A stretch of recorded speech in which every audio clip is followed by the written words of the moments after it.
Magandang umaga ulit mga paps. Ito, tinutuloy ko yung pagbibideo dito sa pinuntahan natin dito sa Tagaytay. Ito po yung kasi hindi ko pa nakuha ng kanina yung likod niya. Ito ang ganda dito. Ganda dito sa likod. Ayan. Ito mga halaman dito sa likod niya. Ito. Tapos dito pala yung labahan. Ayan. Ayan. Ito yung pinaka parking. Ayan. Ayan yung labahan. Ayan yung labahan ng damit ng mga matatanda. Ayan. Ayan. Ito yung pinakalikod nila. Dito naman po sa gilid dito.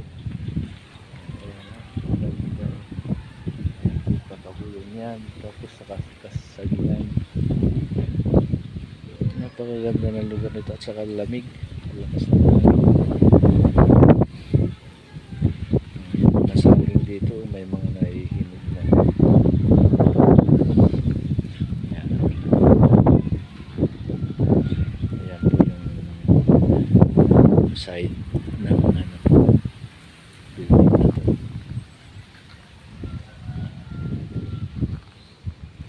Ayan po yung mga dito. May mga tanim silang mga yabano, kalamansi,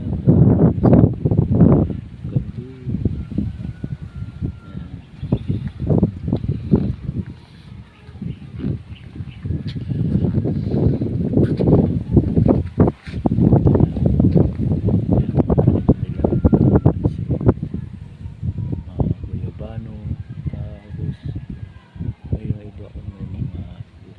May langka pa.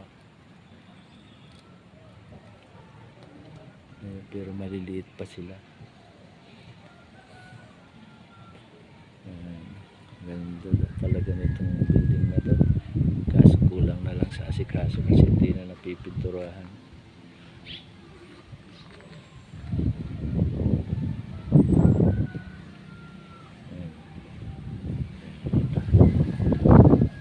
Diyan ko rin pinarking yung mga sasakyan kasi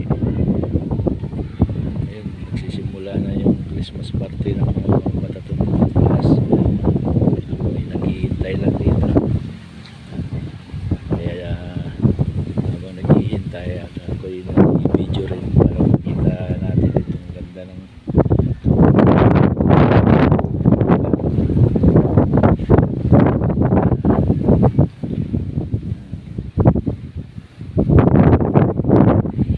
okay, hanggang dito na lang muna yung aking pagbibideo. Sana huwag niyong kalimutan share, like ang aking subscribe ang aking channel, Papa Narj TV po. Salamat.